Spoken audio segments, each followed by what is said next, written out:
অত্যন্ত দক্ষ police officer আছে, সিআইডি আছে, পিবিআই আছে, পুলিশ ব্যুরো অফ ইনভেস্টিগেশন আছে, ক্রিমিনাল ইনভেস্টিগেশন ডিপার্টমেন্ট আছে, র্যাবের হাতে ছিল, সকলে মিলে ব্যর্থতার পরিচয় দিচ্ছে। আমি তো মনে করি আমাদের দেশের ক্রিমিনাল ইনভেস্টিগেশন ডিপার্টমেন্ট এবং পিবিআই এনাফ ক্যাপাসিটি আছে এই ধরনের রহস্যে আবৃত ঘটনার রহস্য উন্মোচন করা। কিন্তু 14 বছরে প্রথম দিনগুলোতে আচ্ছা বুঝলাম পারেন নাই বিকজ অফ ইনফ্লুয়েন্স, কিন্তু মাঝখানে ইন্টারিম গভর্নমেন্ট থেকে শুরু করে এখন পর্যন্ত প্রায় 2 বছর সময় অতিক্রান্ত হতে যাচ্ছে। সাংবাদিক যুগলকে একই ঘরে হাত পা বেঁধে মারা হয়েছে সন্তানের সামনে,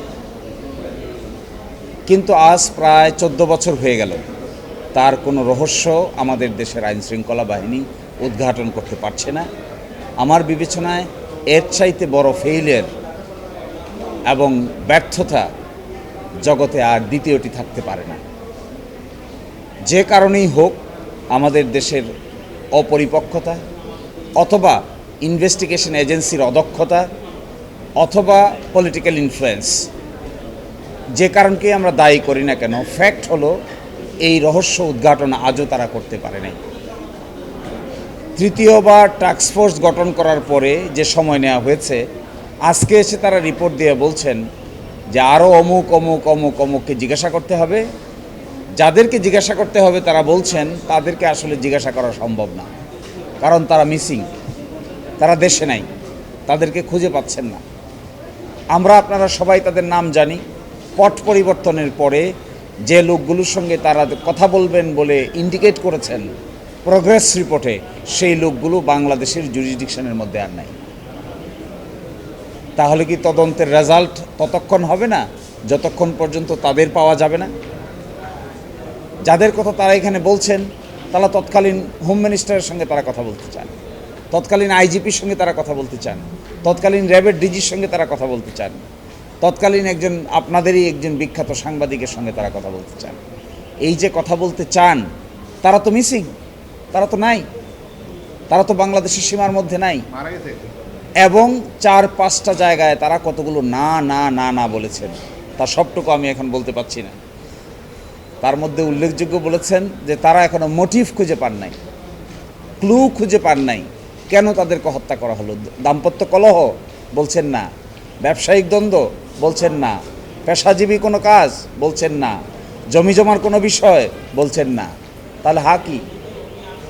so this is surprising for all of us যে এই ধরনের ঘটনা এই দেশে ঘটবে, কিন্তু শেষ পর্যন্ত সকলেই ব্যর্থতার পরিচয় দিবে।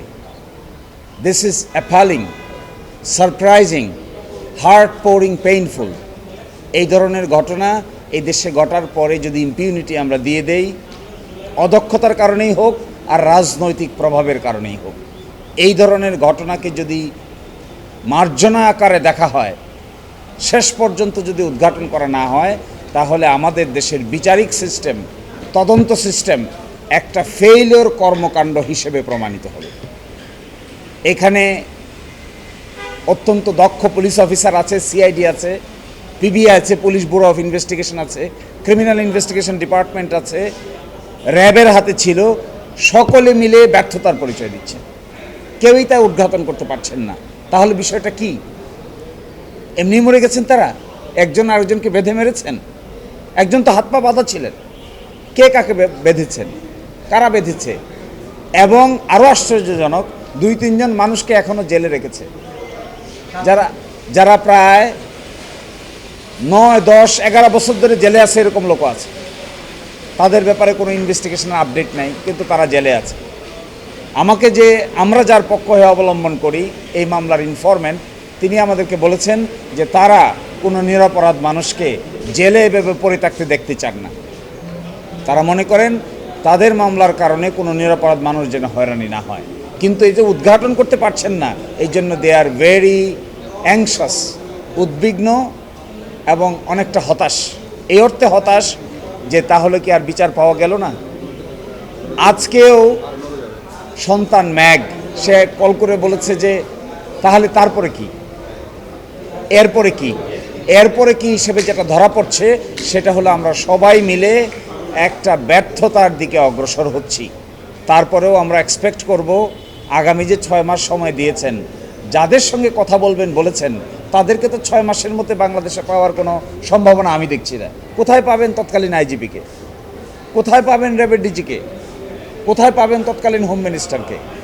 এরা তো 6 মাসের ভিতরে বাংলাদেশে আসবে না, তদন্তও হবে না। এই জায়গা থেকে আমরা দেখতে চাই শেষ পর্যন্ত টাস্কফোর্সে যদি ব্যর্থ হয় তাহলে আমাদের আর যাওয়ার জায়গা নেই।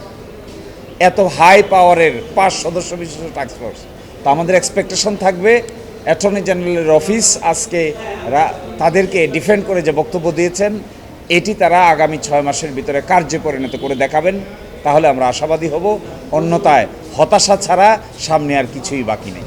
আমি তো মনে করি আমাদের দেশের ক্রিমিনাল ইনভেস্টিগেশন ডিপার্টমেন্ট এবং পিবিআই এনাফ ক্যাপাসিটি আছে এই ধরনের রহস্যে আবৃত ঘটনার রহস্য উন্মোচন করা। কিন্তু 14 বছরে প্রথম দিনগুলোতে আচ্ছা বুঝলাম পারেন নাই বিকজ অফ ইনফ্লুয়েন্স, কিন্তু মাঝখানে ইন্টারিম গভর্নমেন্ট থেকে শুরু করে এখন পর্যন্ত প্রায় 2 বছর সময় অতিক্রান্ত হতে যাচ্ছে, 3 বার সময় দিয়ে 18 মাস হতে যাচ্ছে।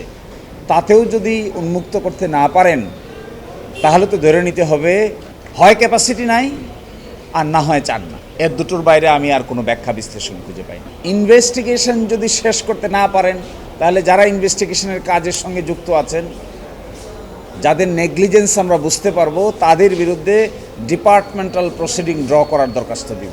আমি আগেই বলেছিলাম দেওয়ার, তারপরেও ইনফরমেন্ট একটু সহনশীল হতে চান। কিন্তু আমরা এর সঙ্গে যে বা যারা যখন ছিলেন, যে অবস্থায় ছিলেন, যারা র্যাবের কাছে নিয়েছেন, আপনারা সবাই জানেন র্যাব কোনো ইনভেস্টিগেশন এজেন্সি না। র্যাব কখনো ইনভেস্টিগেশন করে না। র্যাবের ইনভেস্টিগেশন কোনো ক্ষমতা নাই, কোনো অ্যাপারেটাস নাই, কোনো ম্যাটেরিয়ালস নাই, কিন্তু মামলাকে প্রথম 6 মাসেই র্যাবের কাছে পাঠানো হয়েছে।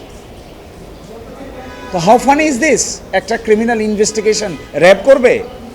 ইনভেস্টিগেশন করবে তো সিআইডি অথবা পিবিআই। ওখান থেকে এখন এসে আমাদেরকে বলছেন যে অনেক এভিডেন্সেই তারা রিলেট করতে পারছেন না। কেন পারছেন না? দীর্ঘ সময়ের কারণে, সময় চলে গেছে, এখন আর রিলেট করতে পারেন না।